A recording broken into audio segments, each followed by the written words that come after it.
अभी तक हम अपने पिछले सेशंस में एक्सेल का ओवरऑल बेसिक्स कर चुके हैं। शॉर्टिंग क्या होती है, फिल्टरिंग क्या होती है, ग्रुपिंग क्या होती है, सब टोटलिंग कैसे करते हैं, डाटा वैलिडेशन क्या होता है आपका, सेल में रेफरेंस हम कैसे लगाते हैं, रेफरेंस के चारों टाइप हम लोगों ने पढ़े।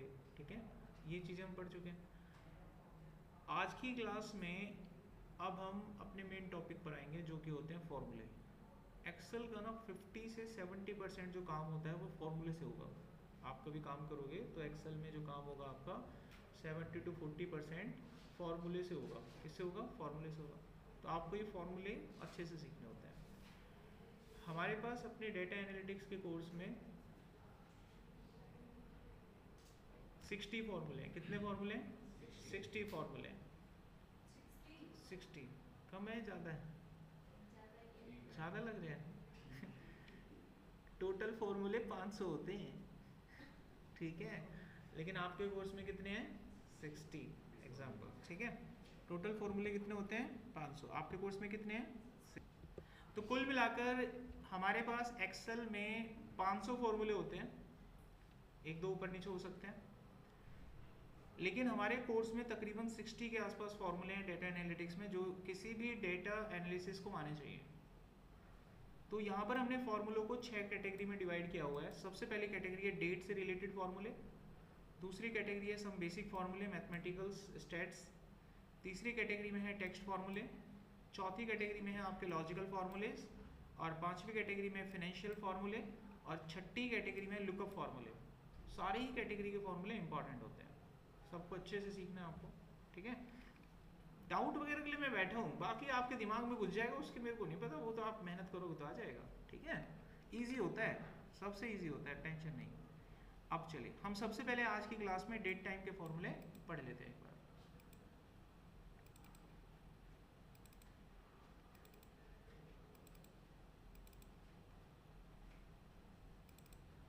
किसी भी फॉर्मूले में कभी भी कोई डाउट हो तो बेझिझक पूछ लेना।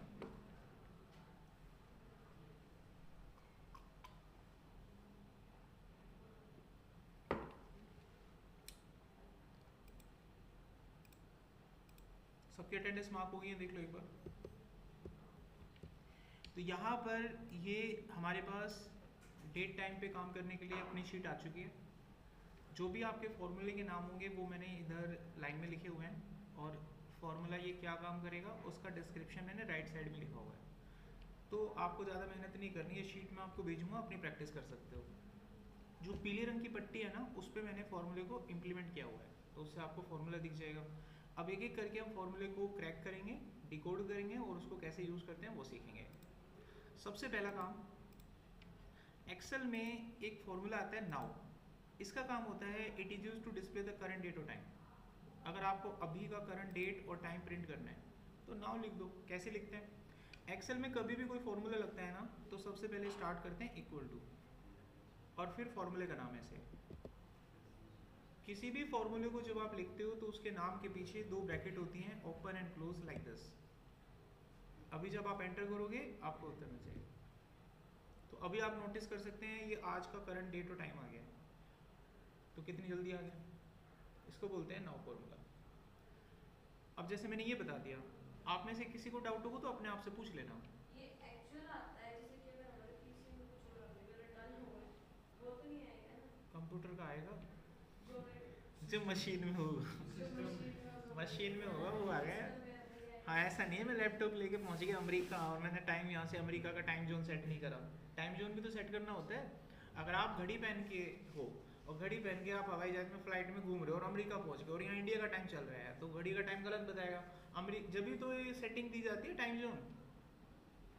आप कंप्यूटर लेके अपने अमेरिका पहुंच गए तो इसमें टाइम जोन सेट करोगे, और टाइम जोन सेट नहीं करोगे तो चिट्ठियाँ जाएंगी अलग अलग डेट में। तो टाइम जोन इसीलिए दिया जाता है कंप्यूटर में, टाइम जोन सेट करो। ठीक है, कंप्यूटर का टाइम जोन उठा लेगा। तो अभी हमारे इंडिया का टाइम जोन सेट है इसमें, चेन्नई वाला, तो उसके हिसाब से डाटा चलता है। ओके, तो आगे बढ़ते हैं। अगला फॉर्मूला टुडे। ये करेगा, सिर्फ डेट देता है, बस डेट देगा और कुछ नहीं देगा। सीधा लगाओ टुडे, मारो एंटर, आगे ना डेट, बस टाइम नहीं आता इसमें। अगला फॉर्मूला है डेट। ये पता है कब काम आता है? अब मान लो आपको कोई कैजुअल डेट अपने तरफ से लिखनी है, कोई कस्टम डेट, जैसे आपको लिखनी है अपनी डेट ऑफ बर्थ, कोई बच्चा अपनी डेट ऑफ बर्थ बताए।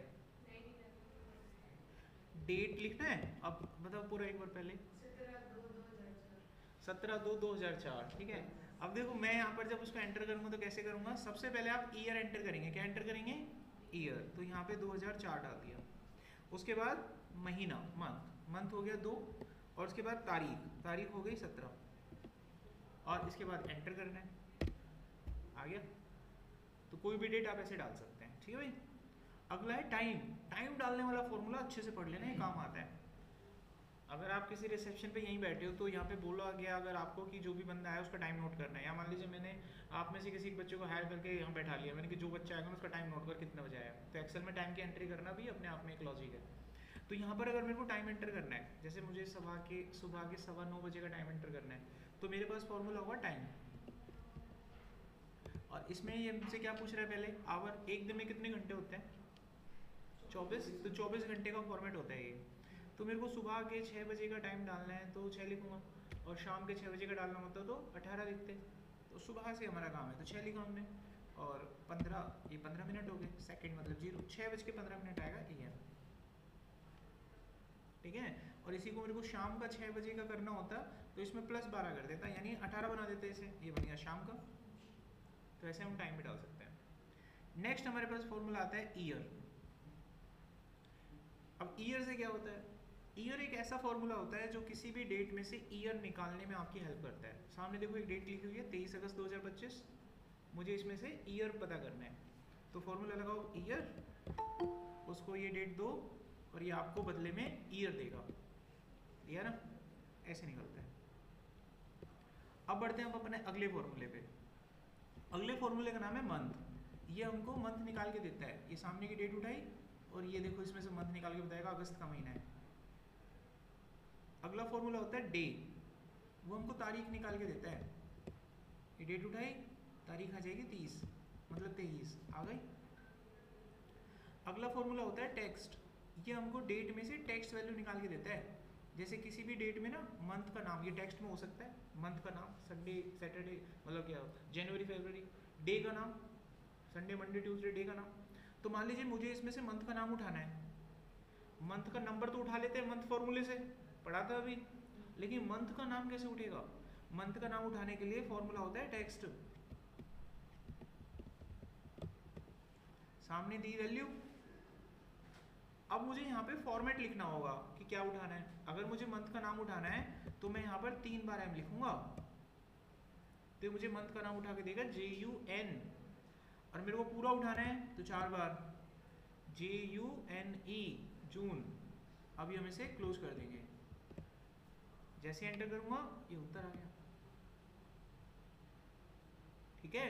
अगर मुझे डे का नाम उठाना है, संडे मंडे क्या है उस दिन, तो फिर से फॉर्मूला सेम लगेगा, सामने से डेटा, और इसके अंदर आप लिखेंगे 4 बार D, और ये आपको डे का नाम बताएगा। आ गया मंडे।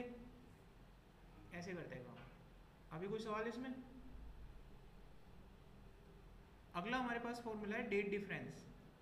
ये 2 डेट के बीच का डिफरेंस निकाल के देता है हमको। इसको समझते हैं कैसे। यहाँ सामने हमारे पास 2 डेट है। एक बंदे ने किसी कंपनी को ज्वाइन किया 27 नवंबर 2005 को, और उसी ने उसको रेजिग्नेशन डाल दिया 14 अप्रैल 2009 को। हमको पता करना है टोटल कितने साल की सर्विस की, तो हमें डिफरेंस निकालना है ईयर्स में। तो फॉर्मूला रहेगा डेट डिफरेंस। सबसे पहले आप स्टार्टिंग डेट लेंगे, और उसके बाद आप ज्वाइनिंग डेट लेंगे, और उसके बाद आप यहाँ पे फॉर्मेट डालेंगे। ईयर के लिए फॉर्मेट होता है Y, और मंथ के लिए M, और डे के लिए D। अगर आपको डिफरेंस ईयर में चाहिए तो Y लिखो, और मंथ में चाहिए तो M, और डे में चाहिए तो D लिखो। हमें ईयर में चाहिए था। जैसे हमने एंटर करा डिफरेंस आ गया, 3 साल का वक्त लगा, ठीक है। डिफरेंस आ गया 3 साल का। अगर मैं इसी को D कर दूं तो मुझे दिनों का डिफरेंस बताएगा, जिसकी संख्या आएगी 1234 दिन। तो इन दोनों के बीच में दिनों का डिफरेंस कितना है? 1234 दिन। अभी निकाल लोगे इसको? कोई सवाल है यहाँ तक? पूछ लो, कोई रैंडम कोई सवाल बन रहा हो तो। कोई एग्जैक्ट ईयर निकालना है, एग्जैक्ट ईयर मतलब 3 साल तो पूरी नहीं है ना। तो अच्छा, ऐसे निकालना है 3 साल 4 महीने 5 दिन, ऐसे पूरा। ओके, एक साथ नहीं, धीरे धीरे निकलेगा। पहले ईयर निकाल लेते हैं। तो मैंने लिखा डेटेड इफ, सामने का डेटा लिया मैंने, पहला आखिरी और यहाँ पे वाई, ईयर आ गया। अब हमें मंथ निकालना है, डे तो निकल गया, मंथ निकालने के लिए फिर लगाया डेटेड इफ, ये मैंने लिया starting date, ending date, month के लिए एम, तो ये मेरे को टोटल मंथ दे देगा। ये वो मंथ नहीं देगा जो आफ्टर ईयर बचेंगे, आफ्टर 3 इयर्स जो मंथ बचेंगे वो नहीं बताएगा, ये टोटल बता देगा। लेकिन ये तो चाहिए नहीं आपको, आपको चाहिए मंथ आफ्टर कंप्लीटिंग ईयर्स। तो 3 ईयर कंप्लीट करने के बाद कितने महीने बचे, तो तक देखने से तो दिख रहा है 4 महीने आना चाहिए। तो मैं यहाँ पर लिखूंगा month after year like YM, तो इसका मतलब मंथ आफ्टर ईयर। अभी हम एंटर करेंगे, वी गॉट 4 महीने, तो 3 साल 4 महीने। अब हमें दिन निकालने हैं, ठीक है। तो मैंने लिखा डेटेड इफ, 2 डेट ले ली हमने यहाँ पर। अब दिन निकालने के लिए फॉर्मेट क्या होता है, डी होता है, दिन निकाल के देता है। लेकिन यार इससे बात नहीं बनेगी ना, हमको क्या चाहिए, डे आफ्टर मंथ, तो खुद निकाल सकते हो, बताओ क्या बनेगा, MD, only MD, day after month ना, मंथ तो कंप्लीट हो गए, M का मतलब क्या है 40 महीने। अब मैं डी लिखूंगा तो डे आफ्टर मंथ, 40 महीने पूरे होने के बाद बचे हुए दिन ये दे देगा। बन गया ना फॉर्मेट, 3 साल 4 महीने 18 दिन। अब इसको एक लाइन में लिखते हैं, एक लाइन में। तो ये लिखा मैंने 3 उठा लिया।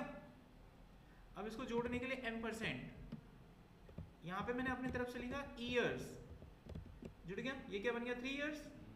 और फिर उसके बाद मैंने यहाँ पे लिखा ये 4 आ गया। फिर मैंने अपनी तरफ से लिखा मंथ्स, तो क्या बन गया ये पूरा स्टेटमेंट पढ़ोगे तो 3 इयर्स 4 मंथ्स। और उसके बाद मैं यहाँ पे लिखूंगा ये वाला डेटा, और इसको उठाकर मैंने यहाँ पे लिखना है डेज। आ गए, B33 कौन सा सेल है, ठीक है, यहाँ तक ठीक है ना। अभी मेरे को यहाँ पे लिखना है डेज, ये कंप्लीट आ गया। 3 साल 4 महीने 18 दिन। अभी हम ना आज की डेट लिखते हैं इसमें, ठीक है। और उन्होंने हमें डेट बताया था अपना एक, आज पता लग जाएगा कितने दिन हो गए। 2004 दूसरा महीना 17 तारीख, तो देखो इतने दिन के हो गए। सही बोला है गलत है, सही है ना। 21 साल 6 महीने 6 दिन, तो ऐसे निकाल सकते हैं, समझे। अभी कोई सवाल इसमें, आगे बढ़ते हैं। अगला फॉर्मूला है डेट वैल्यू। देखो जिस फॉर्मूले में आपको लगे ना कि सर ये कठिन हो रहा है, बता देना, मैं छोड़ दूंगा, बाद में कभी पढ़ लेंगे, मतलब जबरदस्ती मत करना, ठीक है। फॉर्मूले वैसे सारे आसान होते हैं, लेकिन आपको लगे स्ट्रेस मत लेना बस, गॉट इट। आगे देखो, अगला फॉर्मूला हमारे पास डेट वैल्यू।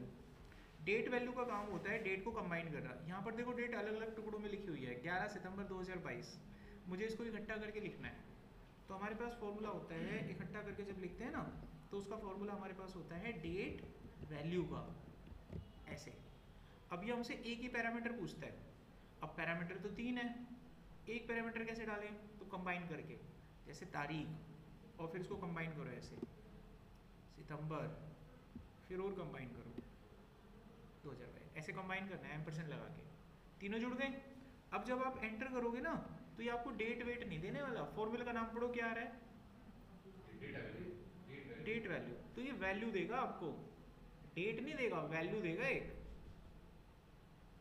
इसको डेट में कन्वर्ट करना पड़ेगा।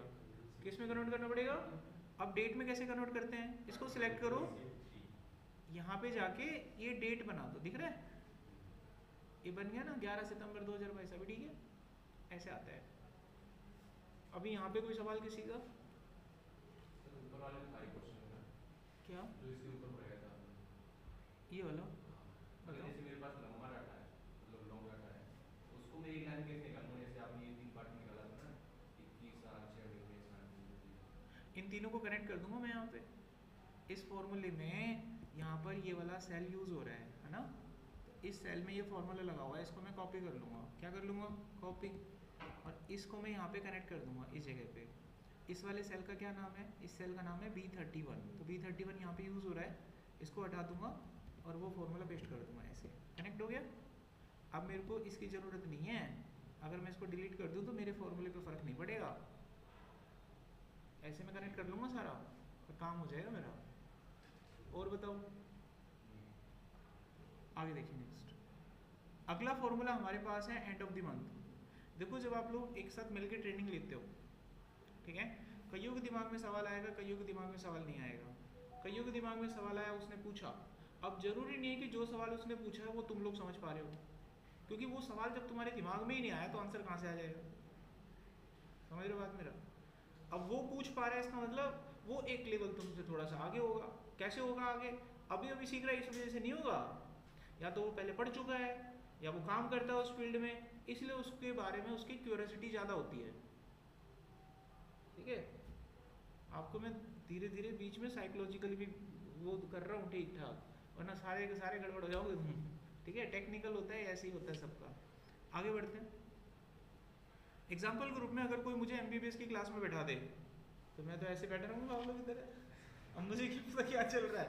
अब उसमें धड़ाधड़ क्वेश्चन कर रहे होंगे, कुछ पूछने वाले नहीं पूछ रहे होंगे, उनको सब समझ में आ रहा होगा क्या चीर फाड़ होता है, क्या मेटाबॉलिज्म होता है, मेरे को क्या पता क्या होता है, मैं क्या सवाल करूँ, बैठा रहूँगा, जो बोल रहे होंगे मेरे को धीरे धीरे आ रहा होगा समझ में। लेकिन जब मैं उसमें अपना टाइम बिताऊंगा, 3 महीने 6 महीने प्रैक्टिस करना, तो मेरे को भी पता लग जाएगा। अब मैं ऐसे बैच में जाऊँ 1 साल के बाद जहाँ पे सारे नए हों, मैं सीनियर हूँ वहाँ पे, अब आएगा कि नहीं आएगा, यही होता है।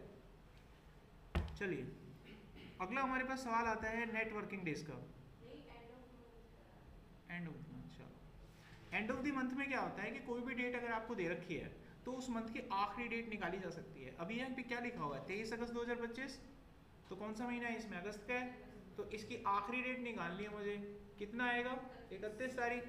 कैसे निकालेंगे, हम यहाँ पे लिखेंगे अपना formula end of the month, ऐसे सामने से लेंगे डेट ये वाला, और एज अ रेफरेंस हम यहाँ डालेंगे मंथ का रेफरेंस 0। क्या डालेंगे 0। जैसे आप एंटर करोगे ये इस महीने की आपको डेट, 0 का मतलब होता है करंट मंथ। क्या आ गया वहां निकल गए 31 अगस्त। तो करंट मंथ से मेरा तात्पर्य है, मेरा जो मतलब है वो ये है, जो भी इस सिलेक्टेड डेट में मंथ होगा वो उसको टारगेट करेगा। 0 डालोगे तो, अगर आपने 1 डाल दिया तो वो नेक्स्ट मंथ को टारगेट करेगा सितंबर, और 2 डाल दिया तो अक्टूबर, 3 डाल दिया तो, और 4 डाल दिया तो, देखना चाहते हो देखो, और -1 करा तो, और -2, समझ गए ना, ये होता है 0 मतलब करंट मंथ, बाकी अपना रेफरेंस दे सकते हो आगे पीछे का। तो हमारे पास बिल्कुल आप बता दो अपनी डेट। चलो मैं यहाँ पर आप वो लिख देता हूँ 15 अगस्त 1947, 1947 और 8वां महीना 15 तारीख। तो अपना आप उठाएगा 31 दिन होते हैं उसमें। देखो अभी दिसंबर क्यों उठा रहा है, 4 लिख रखा है ना हमने रेफरेंस में, नहीं समझे, अरे 0 की जगह हमने 4 लिख रखा है ना, तो इसलिए आगे बढ़ गया ना वो, इसलिए 0 लिखा करो करंट मंथ के लिए ताकि दिखता रहे सिस्टम। आगे समझ में क्या 28 फेब के महीने में, ऐसे बोलो फेब के महीने में ना, क्यों नहीं होगा, पक्का होगा, कैलेंडर से बाहर थोड़ी ना है फेब। चलो 28 प्लस 12 ठीक है,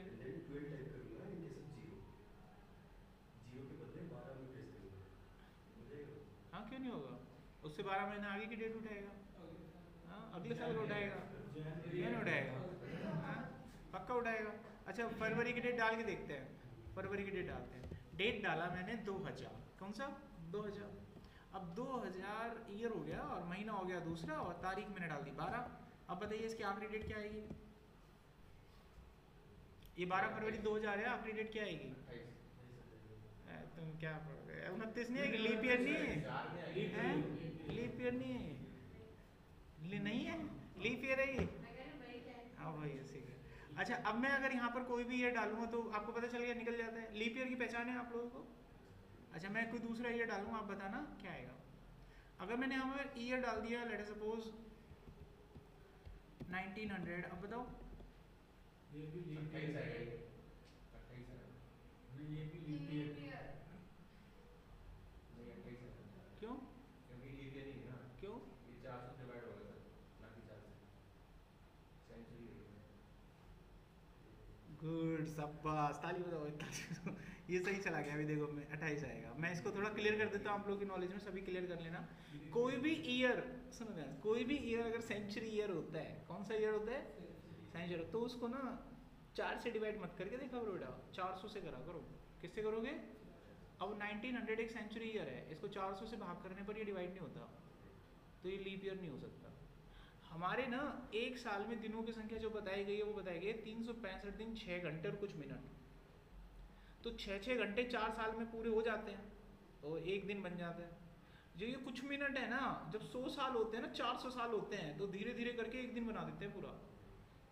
जो कम कम मिनट है ना, वो 400 साल पूरे होकर 1 मिनट बना देते हैं। इसलिए वो कभी भी देखना, कई बार तो लीप ईयर ना कई साल के बाद आता है। एक व्यक्ति का जन्म हुआ और उसका अगला बर्थडे पता है 8 साल के बाद आया, ऐसा भी पॉसिबल है। जैसे किसी का जन्म हुआ 1896, 29 फरवरी, ठीक है भाई, बनाया बर्थडे। अब उसको 29 फरवरी पता कब आएगा? 1904, क्योंकि 1900 में आएगा ही नहीं। कब आएगा? 1904, 8 साल के बाद वो अपना पहला केक काटेगा। ऐसा पॉसिबल है दुनिया के दोस्तों, गॉट इट? यहाँ तो कोई डाउट? जब कैलेंडर की बात चली है तो चलो कैलेंडर में एक मैं पॉइंट लेता हूँ आपसे। एक महीने में कितने दिन होते हैं? नंबर ऑफ डेज 30 और 31 होते हैं। क्या कभी ऐसा हुआ है कि किसी महीने में से 11-12 दिन गायब कर दिए गए हों? महीना अप्रैल नहीं है। क्या आपको लग रहा है ये सच्ची घटना है? यानी एक दिन ऐसा गुजरा आपकी ज़िंदगी में, एक दिन ऐसा गुजरे कि जिस दिन आप सोएं वो तारीख है, जैसे मान लीजिए 2 तारीख, और आप सो गए। फिर अगले दिन जब सुबह उठे तो कैलेंडर की तारीख में 3 का दिन सूरज उदय हुआ ही नहीं था, 4, 5, 6 नहीं थी तारीख। जब अगले दिन आप उठे तो डायरेक्ट कैलेंडर में पाया आपने 14 तारीख। कितनी तारीख? बीच के दिन ही नहीं थे। ऐसी कोई वारदात हुई है कभी हमारे इतिहास में? शायद अगस्त में हुआ था, अक्टूबर एक ऐसे होता है, तो अप्रैल का है या अगस्त का है? कभी जॉर्जियन कैलेंडर आया, चेंज हुआ। ये पॉइंट सही बोला, जॉर्जियन कैलेंडर इन्होंने, ये सही बोला, ये सच्ची घटना है, ठीक है, इट्स रियल। अब देखना चाहोगे कौन सा कैलेंडर है वो? दिखाओ। क्यों देखना है? तुम पढ़ाई पे मतलब क्यों नहीं रख रहे? ये नॉलेज पे जा रहे तुम, जी के, तुम्हें यूपीएससी पार करना है कोई है? बता रहा हूँ, लेकिन हुआ था ऐसा, ठीक है, पॉसिबल है। तो एक दिन ऐसा हुआ था कि वो महीना बता देता हूँ, सितंबर का महीना था, जिसमें 2 तारीख के बाद डायरेक्ट 14 तारीख आ गई थी। बीच के दिन ही नहीं थे आज तक इतिहास के पन्नों में। हमारे जो ये पढ़ रहे हैं ना, आज क्या चल रहा है? 2025, बीच के 11 दिन गायब हैं किसी कैलेंडर में, हुए ही नहीं, कभी पैदा ही नहीं हुए वो। चलो आपकी जानकारी लिए दिखा देता हूँ, आप फिर कहोगे सर ने बहका दिया। देख लो,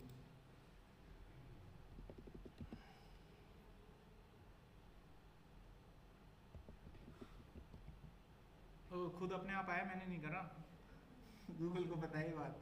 देखो 11 डेज मिसिंग, 2 के बाद डायरेक्ट 14 तारीख थी। अब किसी से भी ऐसे जीके का सवाल करके उसको चकरा सकते हो दिमाग आप। 2 तारीख के बाद सीधा 14 तारीख, बीच के दिन ही गायब है। ये बहुत पुरानी घटना है, इसके इतिहास को पढ़ेंगे तो बहुत टाइम लग जाएगा, समझिए। अब यहाँ से चलो इंटरव्यू का क्वेश्चन आएगा तो आपसे पूछ लेते हैं, मैं थोड़ा सा और बता देता हूँ। जब ये घटना घटी थी, ये घटना घटी क्यों थी? ऑलमोस्ट ये जो बात आप देख रहे हैं ये उस समय की बात है जब पूरे मतलब ऑल ओवर द वर्ल्ड पे ऑलमोस्ट अंग्रेजों का शासन था। तब अंग्रेजों की जो रानी थी क्वीन एलिजाबेथ, जो शासन करती थी, तो उन्होंने किसी को डेट दिया, जैसे कहीं पर कोई स्टेट को कोई गवर्नर या लेफ्टिनेंट चला रहे हैं, तो उन्होंने उनको ऑर्डर दिया कि भाई ये चीज़ इस तारीख को करना है, तो वो कंफ्यूज हो जाते थे क्योंकि हर कंट्री का कैलेंडर अलग अलग होता था जिस पर राज किया था। इंडिया का अलग था, चाइना का अलग था, उनके सबके कैलेंडर क्या थे, अलग अलग थे, तो कंफ्यूज हो जाती थी मैडम। तो बोली कि अरे यार बड़ा कन्फ्यूजन है, सबको एक करो, सबको एक करो, तुरंत सबके कैलेंडर हटाओ, ब्रिटिश कैलेंडर लागू करो पूरी दुनिया में। तो ब्रिटिश कैलेंडर लागू कर दिया गया 14 सितंबर। तो सबने बोला कि सर अभी तो यहाँ पर 1 सितंबर है आपके यहाँ, नहीं कि सब जगह 14 तारीख बनेगी, सब जगह क्या बनाई जाएगी? 14 तारीख। दुनिया के हर कैलेंडर में 14 तारीख बना दो। अब बना दी भैया। अब इसके अंदर 11 दिन कम हो गए तो कुल मिलाकर 19 दिन काम हुआ। इस पूरे महीने में प्रोडक्शन कितने दिन हुआ? 19 दिन हुआ। महीना खत्म हो गया। अब महीना खत्म हो गया, 1 तारीख को एम्प्लॉय पहुंच गए, वही मेरी सैलरी। अब कंपनी गया तेरी के 19 दिन काम हुआ, 1 महीने का पैसा। तो कंपनी के हम क्यों इस बर्डन को लें? फरमान सुना है रानी ने, रानी देगी पैसा, हम क्यों ले? आप तो महीना पूरा हो गया पैसा लोगे, अब 19 दिन तो काम हुआ, महीना कैसे पूरा हो? तो बड़ी प्रॉब्लम हो गई। तो रानी ने इसका समाधान निकाला। रानी ने बोला जितने दिन काम नहीं किया उतने दिन का पैसा काट दो। तब से ये प्रथा आज तक चली आ रही है। जब भी आप जॉब पर जितने दिन काम नहीं करते उतने दिन का पैसा कटता है। ऐसा नहीं है, ये प्रथा आज तक है। आप जाइए ऑफिस में, आज मैं आपको पढ़ा रहा हूँ, मुझे सैलरी मिलेगा, मैं अभी एक हफ्ते का छुट्टी मार दूँ, मेरा सैलरी कटेगा। इसलिए हमको एक लिमिटेड छुट्टियाँ दी जाती हैं, आप उनको फॉलो करो, नहीं तो LWP लगेगा, लीव विदाउट पेड, पैसा नहीं मिलेगा, छुट्टी मिलेगा, ठीक है, LWP लग जाएगा। ये चल रहा है फर्मा। आप लोगों ने इस तरह की एक्स्ट्रा चीज़ें अगर आप लोगों ने माइंड में ली होती तो ये दिलचस्पी जगाते हैं कि आपकी पढ़ाई के प्रति रुचि कितनी अच्छी थी। अब ऐसी दिलचस्पी कभी बढ़ाई नहीं थी, इसीलिए यहाँ पर आकर आप जब किसी चीज़ को पढ़ते हो बड़ी गंभीर शक्लें कर लेते हो, ये तेरी क्या हुआ, कैसे हुआ, क्योंकि आदमी खुद डरा रहता है, कभी उसने पढ़ने की कोशिश नहीं करी तो डर तो लगेगा ना, इसीलिए होता है।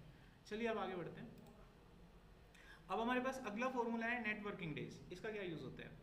जैसे देखो मेरे पास 2 डेट है, मार्च का महीना है, 1 तारीख से शुरू हुआ, 31 को खत्म हो गया, मुझे इसमें वर्किंग डे निकालना है। किसी भी ऑफिस में जब कोई एम्प्लॉय काम करता है, एक होता है एम्प्लॉय, एक होता है employer. Employee like me, employee, the owner of the centre is like an employer, ठीक है। तो मैं अगर यहाँ पर आया तो मेरे को वर्किंग डे मेरे पता करने हैं। क्या पता करने हैं? मेरे वर्किंग डेज। तो मेरा जो वीक ऑफ होगा वो मेरा वर्किंग डेज नहीं होगा। Week off is my personal, मैं छुट्टी लेके कुछ करूँ, कंपनी का मेरे ऊपर उस पर कंट्रोल नहीं होगा, आपके ऊपर भी नहीं होगा। तो वीक डे पे आपका कंट्रोल होता है, वीक ऑफ पे कंट्रोल नहीं होता, वो आपका पर्सनल होता है, कुछ मर्जी करो, कहीं मर्जी घूमो आप। इट्स ओके, समझ में आ गया यहाँ तक? तो वर्किंग डे कैसे निकाले जाए? अब देखो यहाँ पर एक महीना है मार्च का और मुझे इसमें वर्किंग डे निकालने हैं। जो हमारे जो वीक ऑफ होते हैं मोस्टली MNC कंपनीज में कब होता है? वो सैटरडे संडे को होता है। तो हमें सैटरडे संडे को काउंट नहीं करना है इस पूरे महीने में, मार्च के पूरे महीने में सैटरडे संडे को काउंट नहीं करना। हमको सिर्फ क्या काउंट करना है?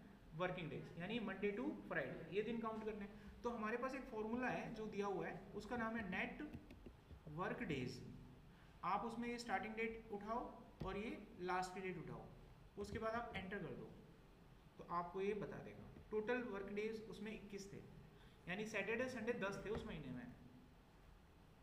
ये कंप्लीट हुआ। अब यहाँ पे कोई सवाल आपका बनता है तो पूछ लो। अगर कोई और छुट्टियाँ, और छुट्टी तो इसी में ऐड करनी पड़ेंगी, दिवाली वो तो इसी में ऐड करनी पड़ेंगी, क्योंकि जो वर्किंग डेज में नहीं होती हैं वो अलग से ऐड करनी होती है। हर महीने में दिवाली उस तारीख को आती है, वो फिक्स नहीं होता, इसलिए दिवाली कभी भी आ सकते हैं किसी महीने में। क्योंकि ये जो 30 त्यौहार होते हैं ना हमारे यहाँ पे, वो तारीखों पे फिक्स नहीं होती, पंचांग के हिसाब से निकलते हैं। अगर बोलना नहीं चाहिए, लेकिन जब तिथि होती है ना किसी की, तो तिथि, जैसे हमारे पिताजी 15 अगस्त को एक्सपायर हुए थे, तो 15 अगस्त को नहीं होता, तिथि होती है। 12 को गई 12 अगस्त को, तो तिथि उस दिन मानी जाती है, तिथि के हिसाब से। जन्माष्टमी देखते हो तो कृष्ण जी का जन्म कब हुआ, तो तिथि मानी जाती है, समझ रहे हो? तो तिथि के हिसाब से होता है, हम मान लेते हैं तिथि होती है। अब तिथि फिक्स नहीं होती ना, इसीलिए वो चीज़ नहीं बना सकते इसमें, अपनी तरफ से मैन्युअली ऐड होगा। और कोई सवाल? वीक ऑफ निकाले सर हमने, वीक ऑफ से निकालेंगे और हमने अरे तो कुछ भी नहीं है, नंबर ऑफ डेज जो निकालूंगा इसमें से -21 कर दूंगा, वीक ऑफ्स पता लग जाएंगे। वो तो निकाल देंगे, और प्रॉब्लम नहीं है। नहीं फॉर्मूला नहीं है इसका। हर चीज़ का फॉर्मूला होता तो हमें हायर नहीं करते ना, वीक हमें क्यों हायर करते हैं? वीक ऑफ क्या सर? वीक ऑफ यानी कितनी छुट्टियां हैं, सैटरडे संडे। टोटल डेज का डिफरेंस निकालूंगा, अभी तो सिखाया, और -21 करूंगा, आंसर आ जाएगा। और बताओ, हमें सॉल्यूशन तक पहुंचना है। और अभी पूछ लिया, मैं पूछूं? चलो रहना दो, आगे बढ़ते हैं। दे नहीं पाओगे जवाब, पूछूं तो मेरे को देना पड़ेगा जवाब, इसलिए मैं थोड़ा हल्का पढ़ रहा हूँ। तुम अगर मेरे को फ्री कर दो कि सर आप पूछ लो, लेकिन हम आपको फोर्स नहीं करेंगे जवाब देने के लिए, हम इस जवाब को ढूंढने के लिए खुद से प्रयास करेंगे, तो मेरे को खुशी मिलेगी। पता है यहाँ उल्टा होगा, मैंने जैसे ही पूछा आप पे नहीं लिया, सर बता दो, तो डबल हो गया ना मेरा काम। मैं पूछूं, आप प्रयास करना, अभी निकलेगा ठीक है, नहीं निकलेगा घर से करना, अंत में पूछना मेरे से, ठीक है?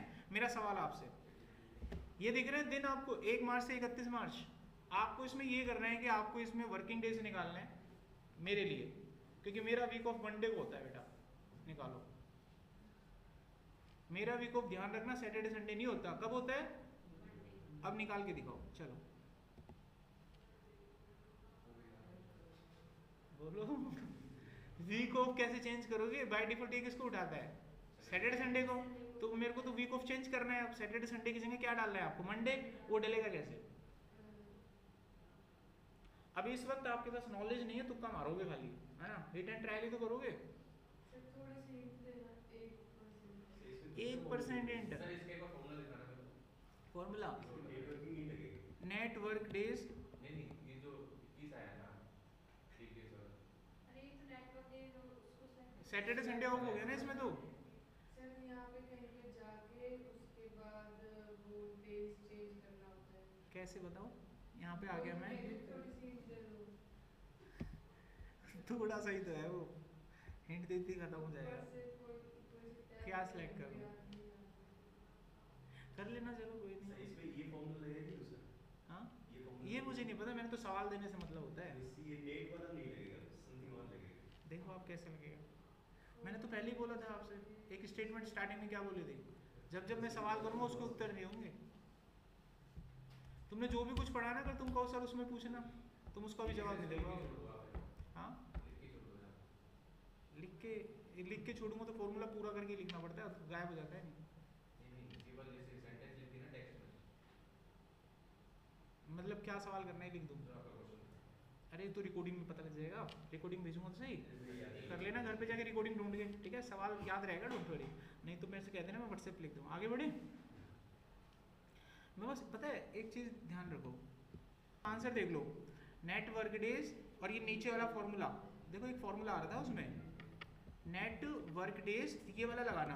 ये वाले फॉर्मूले में ना हम अपना वीकेंड खुद से सिलेक्ट कर सकते हैं, अपना वीकेंड हम खुद से सिलेक्ट कर सकते हैं। कैसे, ये ले लिया मैंने स्टार्ट डेट, ये ले लिया मैंने एंड डेट, और अब मेरे ये देखो ये सारे वीकेंड हैं। अब मैं अपना वीकेंड मंडे को बनाना चाहता हूँ, तो इसका कोड कितना आ रहा है 12। आप यहाँ क्या डालोगे 12। अब ये मंडे को वीकेंड मानेगा और आंसर दे देगा। निकल गया ना उत्तर। अच्छा, मोरल ऑफ द स्टोरी निकल के क्या है कि सर ये आप पहले भी तो पढ़ा सकते थे। देखो जब मैंने फॉर्मूला पढ़ाया था तो तब मैंने आप लोग को बोला था, आपके दिमाग में फॉर्मूला तो खत्म हो गया था, आपके दिमाग में कोई भी सवाल है, कोई क्वेश्चन है, आप पूछो। फिर मैंने आपसे कहा आपके सवाल सारे खत्म हो गए थे, फिर मैंने कुछ मैं पूछूं, क्योंकि मैं जानता था अभी यहाँ पढ़ने के लिए और भी चीज़ें बाकी हैं। समझ रहे हो बात? इसलिए सवाल पूछना आपका हक है, पूछो, क्या पता सही निशाने पे लग जाए, कुछ और सीखने को मिले। इंटेलेक्चुअल टाइप में कुछ होता है, इसका फुल फॉर्म तो नहीं पता, बट इसका यूज़ किया जाता है जब भी हमें कोई भी अपनी तरफ से वीकेंड सेलेक्ट करके देना हो। तो उन्होंने एक अलग से फॉर्मूला हमको दे दिया। ऊपर वाला जो फॉर्मूला है वो बेसिकली एमएनसी कंपनीज के लिए है, जिसका इस्तेमाल करके सिर्फ सैटरडे संडे को हटाया जा सकता है। आगे बढ़े, अगला हमारे पास फॉर्मूला आता है वीक नंबर। अब वीक नंबर कैसे काम करता है, एक साल में कितने वीक होते हैं 52 होते हैं।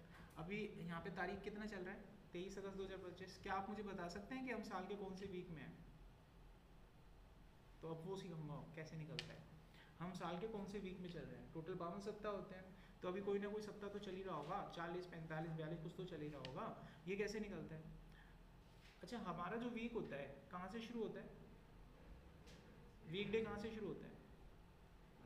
मंडे से, और ख़त्म कहाँ पे होता है? संडे पे। क्लियर आएगा ये पॉइंट? स्टार्ट कहाँ से होता है? मंडे से। ख़त्म कहाँ पे होता है? संडे पे। तो एक्सेल के अंदर है ना, मंडे का कोड 2 होता है, याद रखना। अभी मंडे का कोड कितना होता है एक्सेल में? 2 होता है, याद, ये पॉइंट याद रखना, ठीक है। अच्छा, अब मैं इस फॉर्मूले को निकालने जा रहा हूँ। मैं यहाँ पे लिखूंगा वीक नंबर, और यहाँ साइड में से वो डेट ले लूँगा। अब मेरे को यहाँ पर बताना होगा कि मेरा वीक कहाँ से स्टार्ट होता है। मेरा वीक मंडे से स्टार्ट होता है, उसका कोड कितना बताया था मैंने आपको? 2 बताया था, ठीक है। अभी जैसे ही मैं एंटर करूँगा ये टोटल वीक नंबर बता देगा। हम अभी साल के 34वें सप्ताह में चल रहे हैं। अब अपना घर बैठ के कैलेंडर में से चेक करना कर सकते हो ना, तो चेक एक एक वीक करके वेरीफाई तो करना है आपको, नहीं तो मैं छोटा सा कोई डेट डाल के वेरीफाई करवा देता हूँ।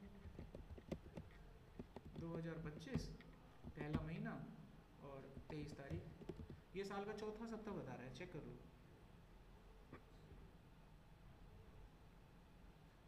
वेरीफाई करवा रहा हूँ। ये पहला सप्ताह पार हो गया, ये दूसरा सप्ताह, ठीक है, देख लो आप लाइन से। ये तीसरा सप्ताह साल का, और ये साल का चौथा सप्ताह है कि नहीं है, देख लो 23 तारीख चौथे वीक में हो कि नहीं हो, ऐसे। तो ये हमको तुरंत बता रहा है कि भाई साल के हम चौथे सप्ताह में। फॉर्मूला खत्म हो गया। अभी कोई सवाल? तो हम वीक नंबर निकाल सकते हैं। कुछ है तो क्वेश्चन पूछ लो, आगे बढ़ रहा हूँ नहीं मैं।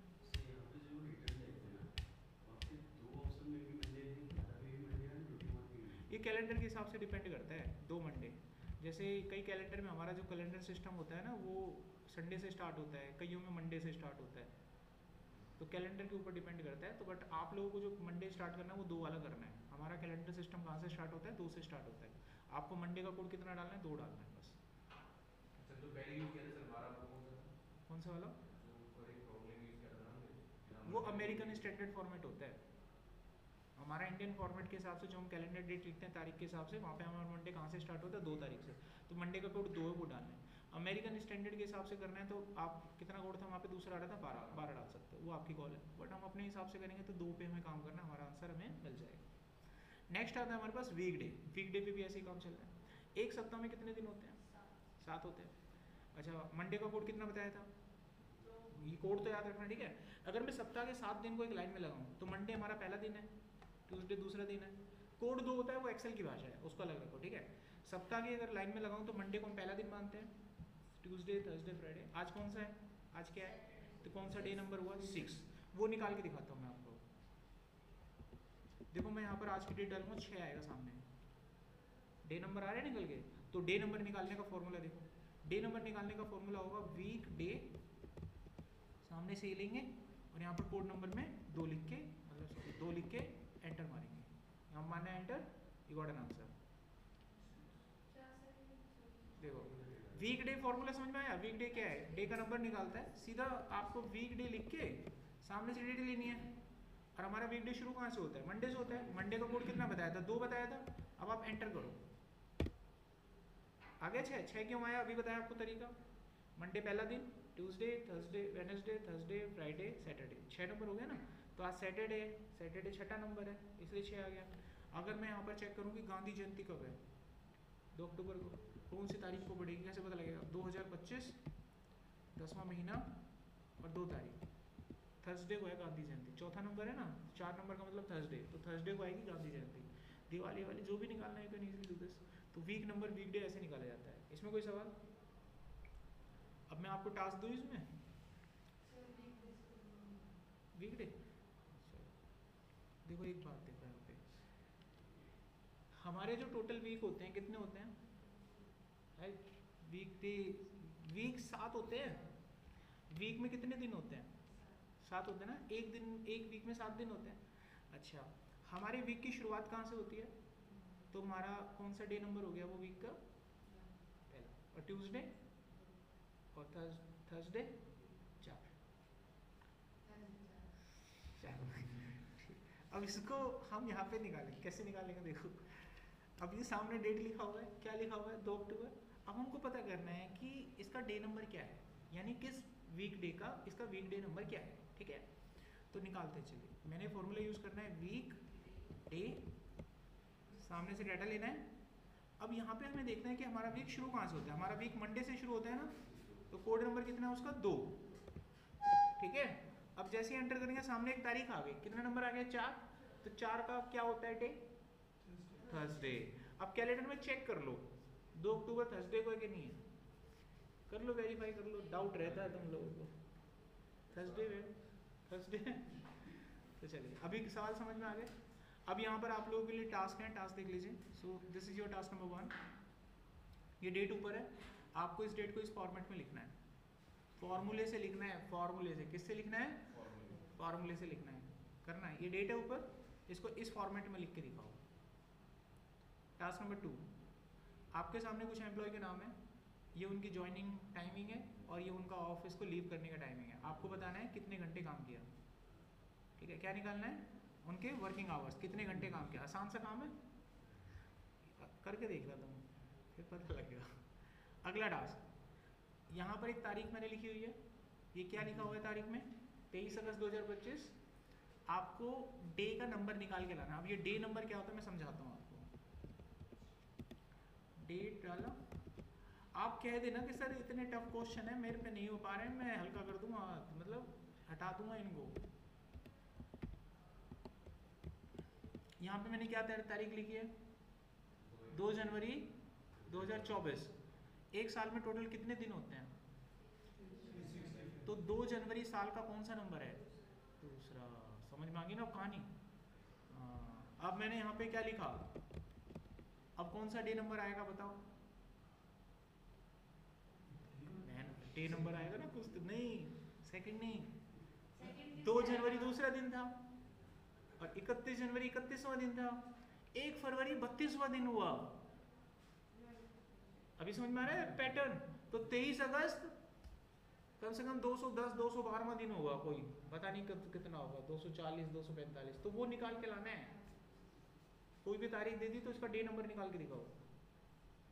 इन सभी फॉर्मूले में बाहर से कुछ नहीं लगेगा, जो कुछ आपने पढ़ा है उन्हीं का इस्तेमाल करके बनेंगे। अब समझ में आया मैं क्या कह रहा था आपसे? पढ़ोगे यही सब कुछ लगना है, लेकिन इसको बना वही पाएगा जिसने शिद्दत से, जो मेहनत करने की इच्छा रखता है। सारे बच्चे इच्छा रखते हैं ऐसा नहीं है, जुनून सब में होता है, चलो देश की आज़ादी के लिए चलना है, सभी कहेंगे हाँ। जब गोलियां चलेंगी ना तो कुछ रह जाएंगे, कुछ भाग जाएंगे। तो शिद्दत मुद्दत सब में रहती है, इच्छा। क्या मेरे को क्या पता कितना आएगा, मैं तो तुक्का लगा रहा था, मैं कौन सा काउंट कर रहा था। जो भी आएगा वो फॉर्मूले से निकलेगा, फॉर्मूला निकालेगा। हाँ अप्रोक्स में नहीं, इतना कुछ बनेगा, मतलब एक अंदाजे से समझाने के लिए कि भाई इतना आएगा नंबर। कभी इसको आप समझ जाओगे 23 निकालना है। अभी समझ में आ गया सवाल मेरा? अभी आगे बढ़े। ये 3 टास्क है आप लोगों को करने के लिए, अगर आप सीखना चाहते हो तो इनको करो, ठीक है? इनको करोगे तो सीखने को। इनको करने का मतलब पता है क्या है? इनको पानी में डाल के घोट के पी जाना। इन 3 सवाल को करने का मतलब इनको पानी में डाल के घोट के पी जाना और इतनी गहराई में पी जाना कि नस नस में पहुंचेगा ये, तब जाके सवाल होने स्टार्ट हो जाएंगे, ठीक है? ऐसे कभी नहीं होती है प्रैक्टिस कि आपने पढ़ा और तुरंत आप गए निकाल दिया, ऐसे पॉसिबल ही नहीं है भाई, असंभव होता है ऐसे। अभी आगे बढ़े। हमेशा याद रखो, आपसे जब भी कोई सवाल पूछा जाएगा आप उस सवाल को तभी कर सकते हो जब वो सवाल आपने पहले कर रखा हो। ये बात मेरी नोटिस कर लेना। जब कोई आदमी कुछ कर लेता है ना अपनी लाइफ में तो अपने विचार देने लगता है, यार मैं 10-12 साल से कर करके ना पागल हो गया हूँ, तो मैं अपने विचार प्रकट कर रहा हूँ और ये सच्ची बात है, इसको झुटला नहीं सकते। वो लोग किताब में छाप देते हैं, हम किताब नहीं छाप पाए। याद रखो ये स्टेटमेंट, फिर से बोल रहा हूँ, आपसे जब भी कुछ पूछा जाएगा आपने अगर वो कर रखा है तभी आप उसको जवाब दे पाएंगे, वरना नहीं दे पाएंगे। इसको लाइव डेमोस्ट्रेट करूँगा, अभी समझाऊँ। अभी थोड़ी देर पहले मैंने एक सवाल करा था, मैंने जिसमें मैंने पूछा था वीकडे निकालो, अगर मेरा वीक ऑफ मंडे का है तो आप में से पूरी क्लास उस सवाल को नहीं कर पाई थी। कारण क्योंकि आपने वो सवाल पहली बार सुना था, लेकिन एक क्लास में से एक बच्चे ने कर दिया। अब मैं दिल से पूछूंगा, ईमानदारी से बताना आपने पहले सवाल क्या हुआ था ना? देखो अब जरा पूछो, देखो रजत से, तो मैं भी लिख सकता ना किताब में अपने विचार। 100% सच है। देखो पहले किया हुआ था, इससे क्या साबित हुआ? कभी इंटरव्यू दोगे तो इंटरव्यू में वही सवाल आप कर पाओगे जो आपने किए हुए हैं। कुछ भी नया आ गया ना उसको आप 2 बार घूरोगे, वो तुमको घूरेगा, खेल खत्म। अरे आप तुम मेरे से कुछ पूछोगे, मैंने कर रखा है ना तभी मैं बता पाऊंगा, अगर नहीं कर रखा है तो मैं टाइम लूंगा, करके देखूंगा। जिंदगी अब तुमने जिंदगी में पहली बार पढ़ा, कहाँ से कर दोगे? कोई भी सवाल कर लो, कहाँ से बताओगे? करके देखो, उनको बना के देखो। आगे बढ़ते हैं अगले टॉपिक पे। So it's finish.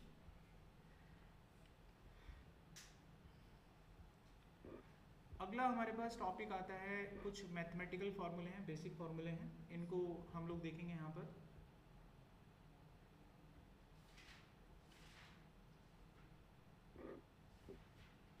ये बहुत ही ईजी हैं, नॉर्मल लाइफ में यूज भी होंगे ये आप लोगों की।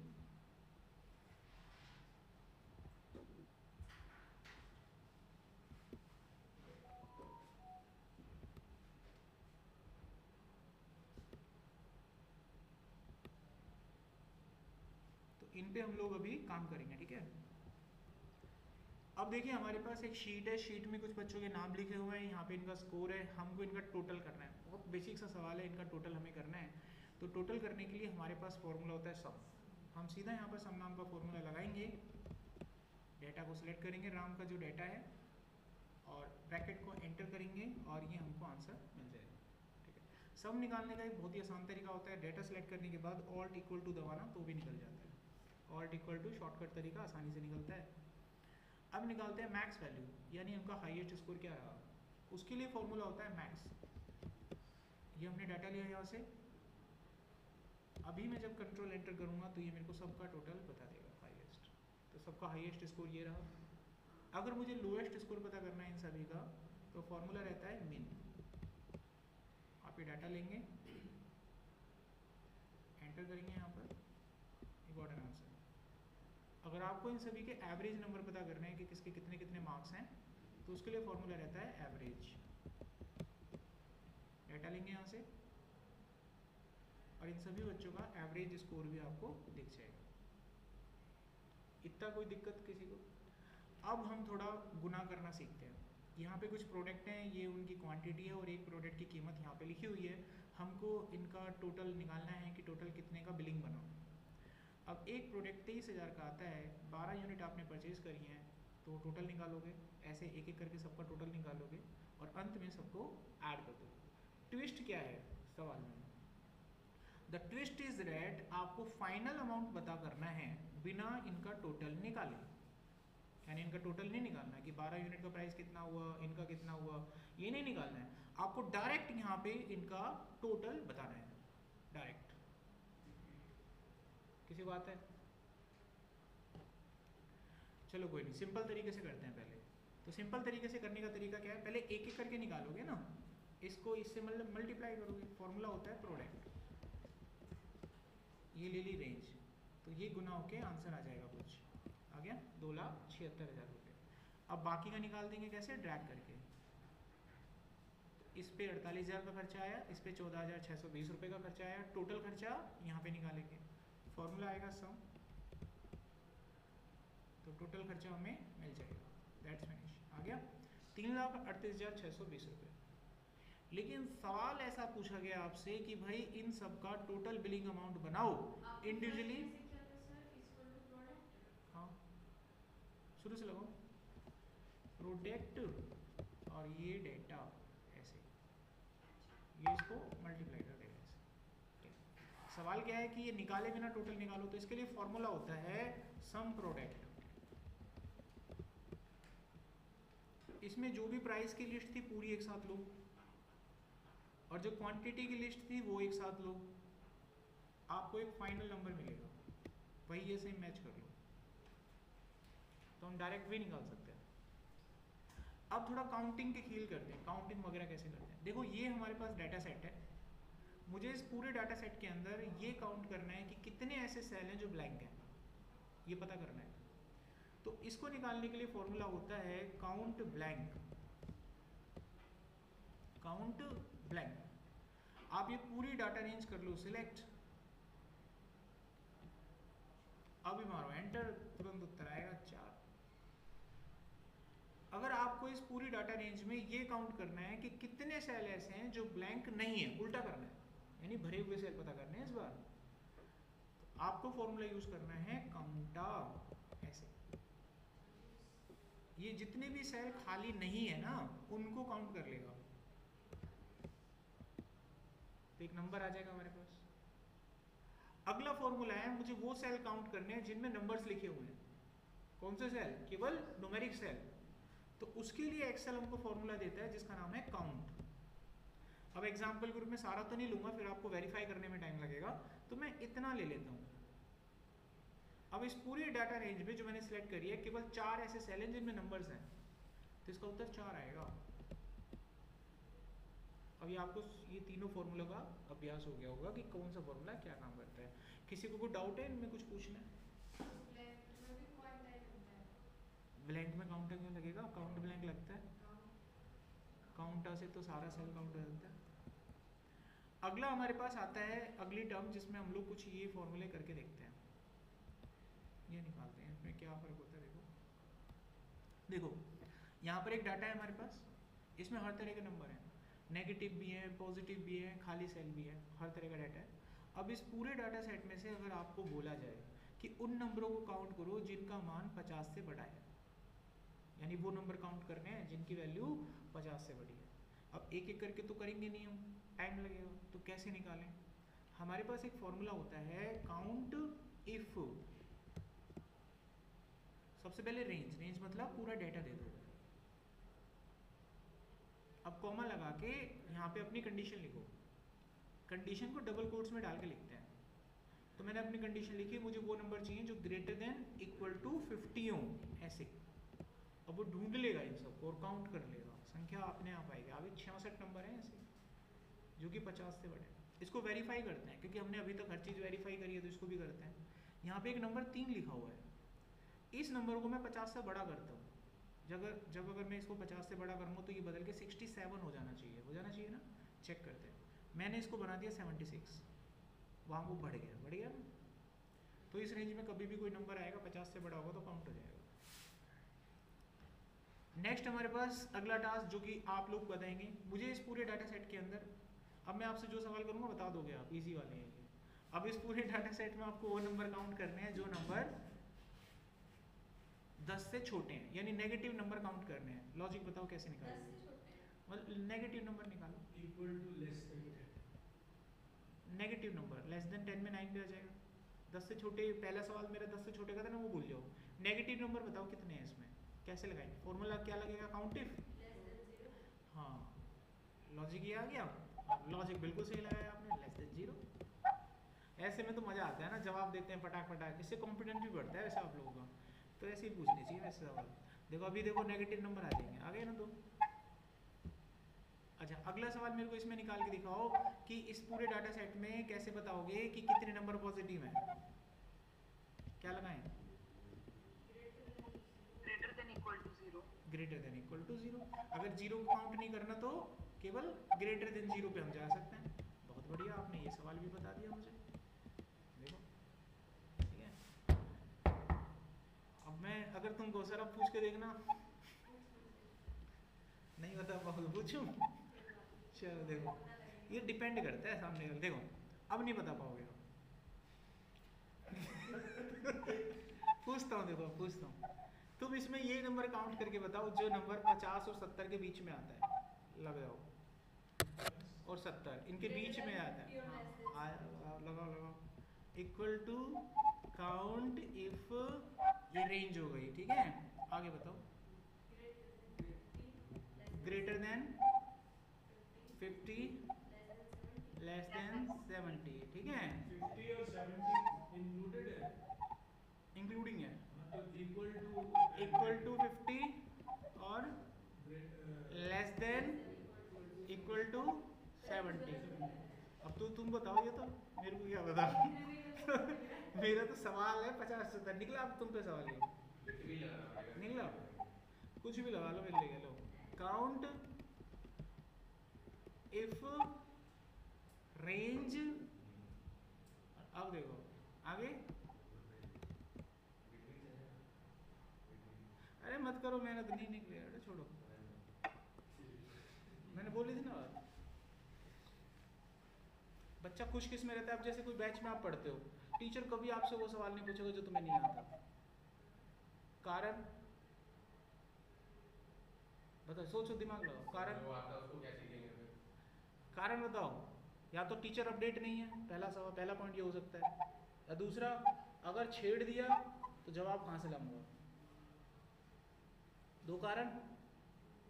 समझ रहे नहीं समझे? बड़ी गहरी बात होती है। तुम पढ़ा कर देखो और पूरी ताकत हो तुम्हारे अंदर और खुला चैलेंज, आप बोल रहे हो पढ़ो तुम्हें जितना पढ़ना है, और खुला ओपन पहली क्लास में वो बोल दे मैं जब तुमसे सवाल करूंगा सवाल नहीं बता पाओगे। भरोसा कितना है उसे, हैं? भरोसा लाना पड़ता है ना कमाने के लिए। और अभी तुरंत पूछे ना, तुम बता नहीं पाओ। लेकिन बच्चा ऐसे सवाल करेंगे तो बच्चे को लगेगा मुझे कुछ नहीं आता। इसलिए मैंने थोड़ी देर बाद रियलाइज किया, आपसे वही सवाल करूंगा मैं आज के बाद जो आप बता सकते। खुशी मिल रही थी ना अभी 2 सवालों में, कितनी खुशी आई थी। लेकिन याद रखना, अगर ऐसे चलता रहा ना सिस्टम, कभी जिंदगी में अपडेट नहीं हो पाओगे। क्योंकि यहीं पर अगर तुम्हारी ट्रेनिंग हार्ड होगी ना, तो तुम्हें जिस दिन भेजा जाएगा ना किसी मकसद पे, तो तुम उसे पूरा करके आओगे बेटा, समझे? और तुम्हारी ट्रेनिंग ही फूलों में हुई है तो कैसे निपटोगे? नहीं निकला ना। तुम मेरे से पूछते ये सवाल, मैं तुम्हें जवाब देता कि नहीं देता? तुम सीख जाते। कहाँ पूछा तुम लोगों ने? खत्म तो हो गया था ये, आगे बढ़ता मैं। तुम अगर मेरे से पूछो डाउट पूछते कि मेरे कहने का मतलब तुम्हारे अंदर क्यूरियोसिटी होनी चाहिए। तुम पूछोगे तो तुम्हें जवाब मिलते तो तुम क्लियर हो चुके होते। मैंने तो तुमसे सवाल जब कर रहा था ना, जब ये खत्म हो गया था, मैंने जब ही तो कही थी अब पूछो सवाल, समझ गए? आगे देखो नीचे अगला सवाल। अब ये बना लोगे ना अपने आप? ठीक है, बना लेना, पहले ट्राई करना, बन जाएगा। आगे देखो अगला सवाल। नहीं बनेगा तो फिर मेरे से पूछना आप लोग, ठीक है। अगला सवाल हमारे पास क्या है, फाइंड द नंबर्स दैट अगर मैक्सिमम टाइम, यानी इस पूरे डाटा सेट के अंदर हमें उस नंबर का पता लगाना है जो नंबर सबसे ज्यादा बार आ रहा है, जो नंबर सबसे ज्यादा बार एंटर हुआ है उस नंबर का पता लगाना है। तो कैसे लगाएंगे पता देखिए, हमारे पास एक फॉर्मूला होता है जिसका नाम होता है मोड सिंगल, और इसमें ये पूरा डाटा दे दो आप, ये मुझे बता देगा उस नंबर को जो नंबर इसमें सबसे ज्यादा बार आया है, अपना बताएगा mod.sngl, कौन सा नंबर है वो, 2।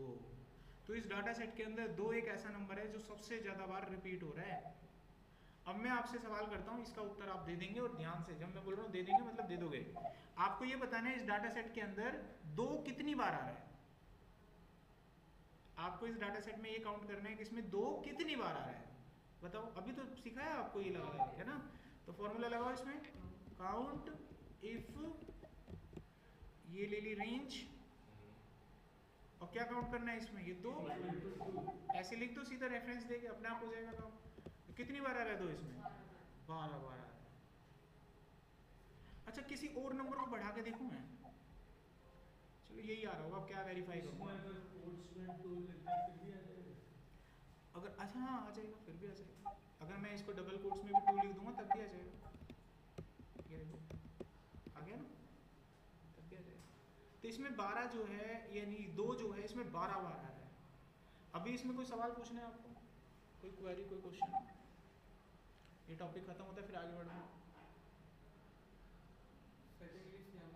हाँ सेकंड लिस्ट मतलब हाई बताता है, बॉटम नहीं बताता, नंबर से नहीं बताता, सेकंड वाला, थर्ड वाला, फोर्थ वाला, नहीं, एक नंबर बताता है खाली, कि 2 नंबर एक ऐसा नंबर है जो सबसे ज्यादा बार रिपीट हुआ है। मैक्सिमम अकरेंस बताता है फॉर्मूला, क्या बताता है, मैक्सिमम अकरेंस बताता है। अगर आप ऐसा ढूंढना चाहते हो कि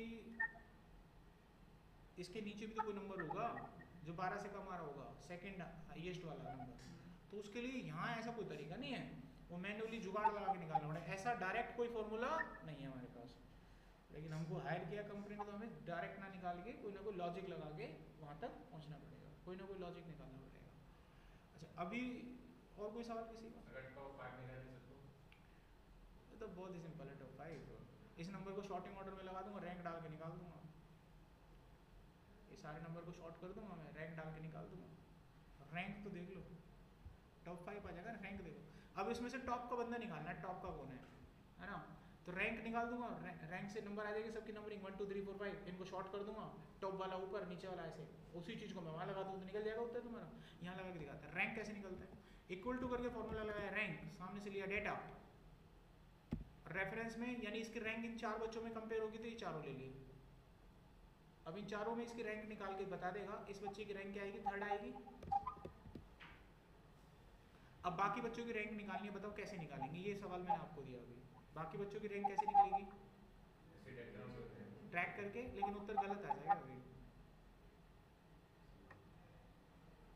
अभी सही कैसे करें इसको, एक की रैंक निकालना सिखाया ना मैंने तुमको, बाकी की, हाँ देखो यहाँ पर प्रॉब्लम पता है क्या आ रहा है, the problem is that the range that you have selected is not freeze. If you don't freeze the range, what will happen, if you drag the data, the range will also move to the next location.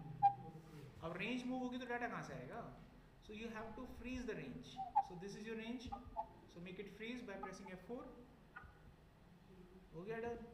अभी range को lock करना था ना, अभी आपके पास correct और accurate जानकारी है, like this। अब मैं इसको लगा सकता हूँ, नहीं लगा सकता हूँ, ऐसे टॉप के 5 आ जाएंगे, निकाल लूँगा। अब किसी ने मेरे से पूछा था टॉप के 2 निकालो, इसको करता शॉर्ट असेंडिंग ऑर्डर में, तो 1 2 आ गया, तो वहाँ लग जाएगा कि नहीं लग जाएगा, अब डाटा नहीं आया समझ में, कोई नहीं बात यहाँ तक क्लियर। अभी और कुछ सवाल किसी का, कुछ पूछने यहाँ पे, चलो इसको समझाता हूँ इस बच्चे को। देखो मैं यहाँ पर कुछ रैंडम नंबर निकालता हूँ, ठीक है, देखो ध्यान से, और मैं कुछ रैंडम नंबर लिखता हूँ,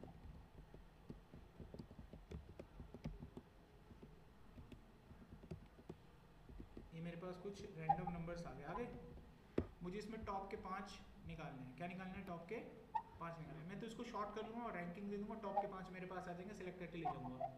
ये दूंगा मैं कैसे? मैं रैंक देना चालू करता हूँ इनको। रैंक सामने से डाटा लिया और एज अ रेफरेंस मैंने सारा लिया और इसको लॉक कर दिया। अब मैं इसको नीचे तक ड्रैग कर दूंगा, है ना। अब मैं क्या करूँगा, इस डाटा को शॉर्ट कर दूंगा। शॉर्टिंग विंडो पे जाके कौन से कॉलम को शॉर्ट करूँगा? जी वाले को।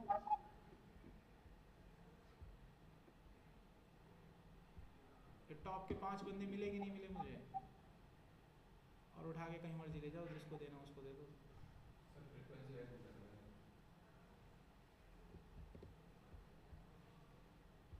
पहले बोलना था ना फ्रीक्वेंसी वाइज, तो तेरे को चलो कोई बात नहीं। चलो इनका सवाल था कि फ्रीक्वेंसी वाइज बताना है, तो चलो उसे भी पूरा ही करते हैं।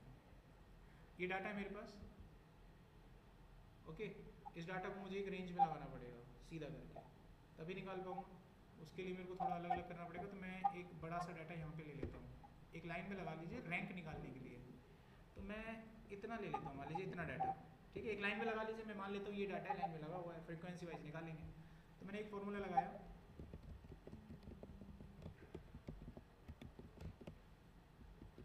डायरेक्ट कोई फॉर्मूला नहीं है, दिमाग लगेगा। ये मेरे पास डाटा आ गया डाटा। अब मुझे ये पता करना है कि कौन सा नंबर कितनी बार आ रहा है। जैसे 16 को देखूंगा कितनी बार आ रहा है, फलाना नंबर को देखूंगा कितनी बार आ रहा है। मैक्सिमम करके कैसे देखनी है ना नंबर की, उनकी काउंटिंग कर लूँगा। ये नंबर कितनी बार आ रहा है, फलाना नंबर कितनी बार आ रहा है। तो उसके लिए मैंने एक फॉर्मूला आपको बताया था, काउंटिव। सामने से डाटा लूँगा और इसको इस रेंज में कैलकुलेट करूँगा, ऊपर से नीचे तक, ठीक है। और इस रेंज को लॉक कर दूंगा ताकि इसी में काउंट होता रहे ना वो। अभी एंटर मारूंगा तो मेरे पास ये निकल गया, पहला वाला काउंट इफ हो गया, ये सही आया। अब इसका देखते हैं रेफरेंस कहाँ पर गड़बड़ आ रहा है। काउंट इफ डी, ये गड़बड़ हो गया क्राइटेरिया। हाँ, मैंने उल्टा कर लिया। हम लिखेंगे काउंट इफ, उल्टा कर दिया। काउंट इफ रेंज मतलब पहले रेंज लेंगे, ये वाला रेंज लेंगे पूरा, इसको लॉक कर देंगे। रेंज तो मूव नहीं होना चाहिए ना, रेंज लॉक कर देंगे। अब ढूंढना क्या है इसमें, 16 को ढूंढूंगा तो ये मुझे बताएगा 16 इसमें 10 बार आ रहा है। कितनी बार आ रहा है? 10 बार आ रहा है। नीचे तक टैग सभी की संख्या आ गई, कौन सा नंबर कितनी बार आ रहा है, इतना समझ में आया। अच्छा, अब इस नंबर को सिलेक्ट करके शॉर्ट कर दूंगा इस डाटा को according to the column number E, और उल्टे ऑर्डर में लगाऊंगा। जो नंबर सबसे ज़्यादा बार रिपीट हो रहे थे ना, अब मैं उनको रैंक दे दूंगा। क्या दे दूंगा? रैंक। समझ में आ रही? रैंक टॉप के 5 आ जाएंगे। फिर अभी समझ में आ गया कि करूँ पूरा? तो इसीलिए कहते हैं पूरा नॉलेज होगा तो आप अपने अंजाम तक पहुंच जाओगे, जो भी चीज़ आपको निकालनी है। और नहीं आता होगा तो फिर तो भी उठा पड़ा, डायरेक्ट फॉर्मूला नहीं होता किसी चीज़ का। अब यहाँ पहुँचते हैं अगला। अभी कोई सवाल इसमें मैं पूछूं? चलो पता है क्या होता है, जितने ज़्यादा से ज़्यादा क्वेश्चन आपके पास होंगे ना, उतने ज़्यादा चांसेस होंगे कि आप क्लियर कर देंगे एग्जाम। पागल, इसमें डरना नहीं चाहिए। सर पूछो, कोई बात नहीं, जवाब ही तो नहीं आएगा, हम ढूंढ लेंगे।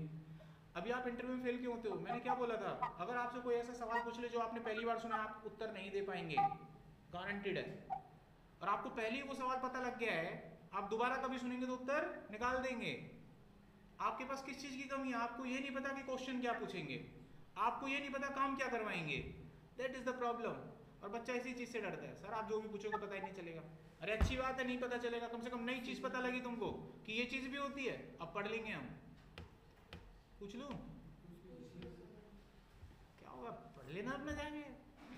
क्योंकि मैंने तुम्हें प्रॉमिस किया है ना, तुम्हारे इंटरव्यू में कोई सवाल आएगा तो तुम उसको देखकर ये नहीं कह पाओगे कि ये सवाल पहली बार सुना है। इतना तो पढ़ा ही नहीं।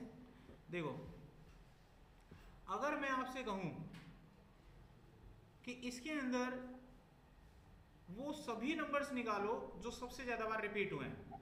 आपने कहा कि सर 2 एक ऐसा नंबर है जो सबसे ज्यादा बार रिपीट हुआ है। कितनी बार रिपीट हुआ है? तकरीबन उसकी संख्या 12 आ रही है, ये आपने माना। लेकिन इस बात की क्या गारंटी है कि केवल 2 ही एक ऐसा नंबर है जो 12 बार आ रहा है? इसका सत्य प्रमाण है, मान लीजिए इस डाटा सेट के अंदर मैं किसी एक नंबर को टारगेट करता हूँ 1 को। अभी देखते हैं ये कितनी बार आ रहा है, 13 बार। मतलब इसका कि 1 भी एक ऐसा नंबर था जो 12 बार आ रहा है। 1 भी एक ऐसा नंबर इस डाटा सेट में मौजूद था जो कितनी बार आ रहा था, लेकिन इसने मुझे क्या दिखाया?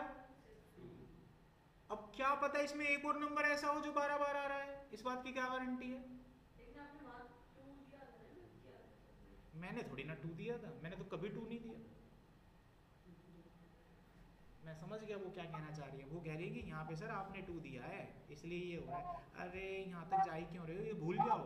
वो तो समझाने के लिए आपको मैं बता रहा हूँ।